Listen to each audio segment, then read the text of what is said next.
Avec sa mise en scène splendide et ses chansons fabuleuses, l'histoire de Notre-Dame de Paris n'a jamais été aussi vivante que cela. Il s'agit de l'histoire d'amour tragique entre Esmeralda, la belle bohémienne, et Quasimodo, le sonneur de la cathédrale.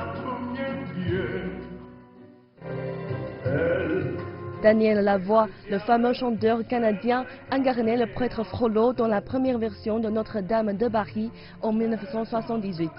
En tant que soldeur ayant aussi figuré dans le spectacle originel, il nous a parlé du changement de son interprétation du prêtre, un rôle qui, selon lui, reflète la contradiction inhérente de l'être humain.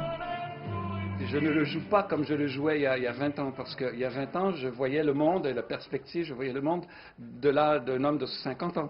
Maintenant, j'ai 70 ans. Je ne vois plus la vie de la même façon. Le monde a changé aussi. Donc Frollo, il a changé. Il est devenu plus pathétique peut-être, plus tendre aussi, plus fragile. Vous savez, quand on vieillit, on devient un peu plus sentimental. Il est plus sentimental. Et en même temps, il est plus lucide. Il sait ce qu'il fait. Vivre pour tous ceux qu'on aime. Lors de l'avant-première du spectacle, le compositeur Richard Cocciante est monté sur scène et a interprété un passage de la chanson « Vivre ». Sans rien attendre en retour. Notre-Dame, c'est l'histoire de la différence humaine, qui est une différence difficile à accepter quelquefois, et qui porte quelquefois à des avantages très grands. Pour Quasimodo, il est pas beau, donc c'est un problème qu'il a.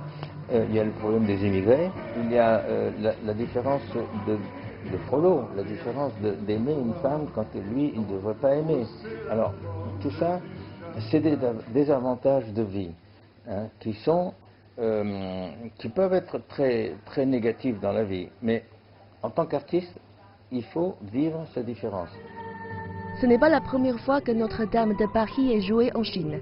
En 2002, ce spectacle a pour la première fois fait découvrir aux Chinois le monde de la comédie musicale française. Au bout de 17 ans, il est revenu en Chine pour sa tournée du 20e anniversaire.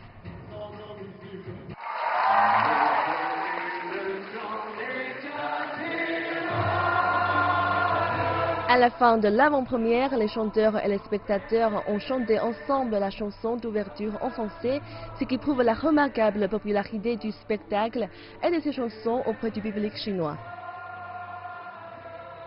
La dernière représentation à Beijing de cette comédie musicale aura lieu le 1er septembre et celle-ci ira émerveiller d'autres villes chinoises telles que Tianjin, Hangzhou et Shenzhen.